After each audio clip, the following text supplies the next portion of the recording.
After putting on the glasses, Han was able to see red lines floating above people's heads.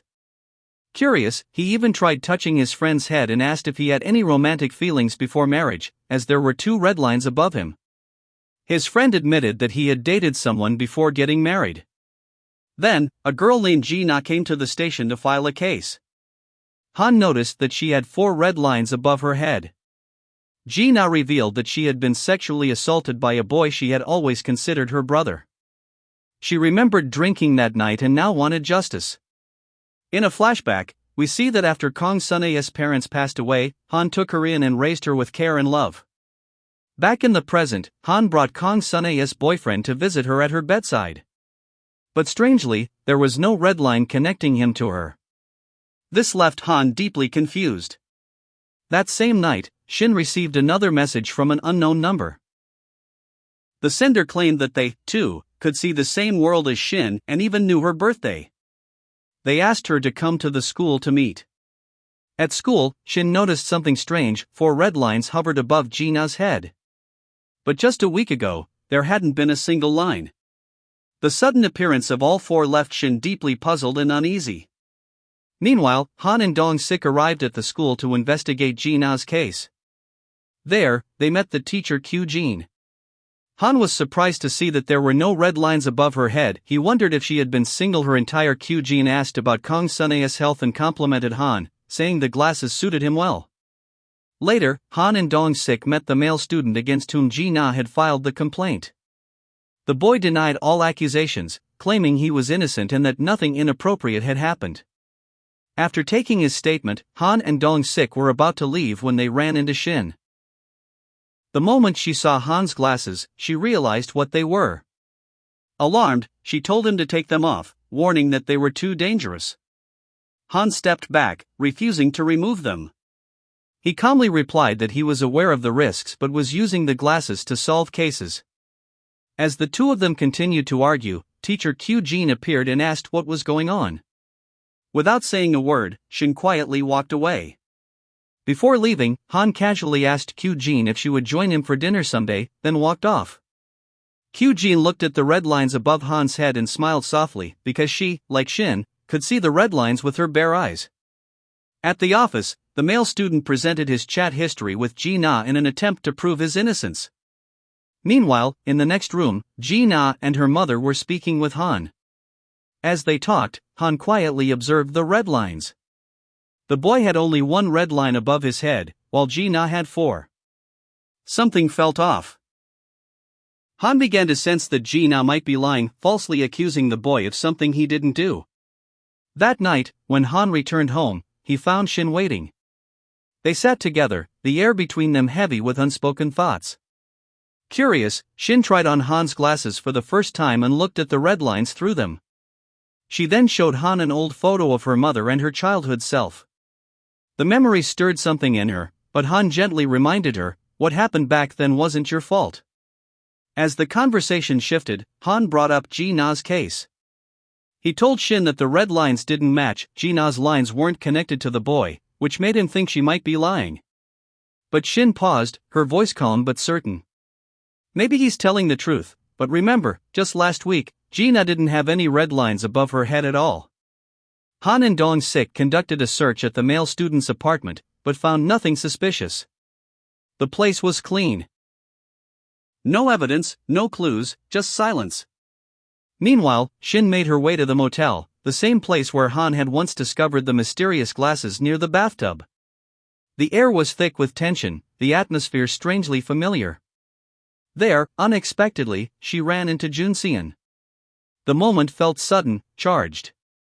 When Shin mentioned the red S-lines she saw above his head, Junseon's expression changed.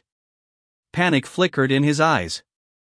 In a moment of emotional overwhelm, he pulled her into a sudden embrace. And in that quiet, electric moment, their first kiss happened. A kiss born not of romance, but of confusion, vulnerability, and the weight of something far deeper than either could explain. While Han was questioning the male student, the boy insisted that the security camera footage would prove his innocence. But when Han reviewed the footage, he noticed something unsettling. The 4 boys had no S-lines before entering the apartment. However, when they came out, New S-lines had appeared above them. The timeline was clear. At school, Shin also observed Ji-na's red S-lines. All four were now clearly connected to the same male students. Realizing the truth, she immediately tried to call Han. But at that moment, Han arrived at the school, having reached the same conclusion. Han and Dong-sik brought the four students in for interrogation. One by one, the truth unraveled. Ji-hoon, the male student who had claimed innocence, was revealed to be the mastermind. Though evidence confirmed that Ji-na had been drugged and assaulted, Ji-hoon remained calm and unshaken. Even when confronted with the truth, he showed no fear, only stating that everything would be handled in court. Meanwhile, in a coffee cafe, a woman panicked after seeing her leaked photos with her boyfriend. At college, she realized that everyone had seen her intimate moments. She was in a state of mind to commit suicide. As she became determined and was about to leave, teacher Kyu-jin stopped her. When she tried to give her a coffee, the teacher handed her a pair of glasses and said she got it from there, that it would suit her. In that scene, it became clear that she is the one spreading the glasses everywhere. While sitting in the car with Shin, Han explained the full details of Ji-na's case, including the evidence submitted to the court. After the conversation, he dropped her off at a bus stop and continued on to the hospital. Upon arriving, he was informed that his father had gone missing. Concerned, Han immediately checked the hospital's CCTV footage, and what he saw left him stunned. The footage showed teacher Kyu-jin leaving the hospital, escorting his father. Rushing out, Han went to check on Kong Sun-ae. As he looked at her, he noticed her red line was now connecting to someone standing behind him. When he turned around, he was shocked to see that the line pointed directly to his own father. The truth hit him hard: his father had assaulted his niece in the past. Overwhelmed with rage and disbelief, Han lost control. He pushed his father to the ground, unable to contain the storm of emotions triggered by the horrifying realization. At the same time, Shin met her boyfriend, who warmly wished her on her birthday. Wanting to share an intimate moment, she gently asked for something personal. She wished to create an S-line with him. The two went to a motel, where they shared their first physical connection. As their bond deepened, an S-line formed between them. For the first time in a long while, Shin felt genuinely happy and comforted by his presence. On the way back, just as the bus was about to arrive, he asked her to wait while he quickly stepped away to buy something. As Shin stood alone, she glanced at her reflection in a nearby mirror and froze. The red line above her head, the one just formed, was slowly fading. Within seconds, it disappeared entirely. Panic set in. She ran toward a nearby crowd, drawn by the sound of commotion. There, amidst the gathered people, she saw him, her boyfriend, lying lifeless, a fallen iron rod having struck him fatally. He had died on the spot. Shin collapsed in shock. Her hands were stained with his blood, her mind spinning in grief. She sat frozen, unable to speak, her world shattered in a moment. As she sat in silence, a new message arrived on her phone, a video clip. It showed her friend from school, tied to a chair in one of the classrooms, clearly kidnapped. Along with the video was an eerie invitation to a birthday party. Still shaken, Shin immediately called Detective Han for help. He arrived without delay, and the two of them rushed to the school. On the way to school, Shin told Han that until now, she believed the birthday cards she received were from her mother, but she had realized someone else had been sending them. Han shared his suspicion about Kyu-jin, noting that there were no official records confirming her existence. As they reached the building, they noticed the classroom lights still on. Without wasting a moment, Shin stepped forward, determined to save her friend.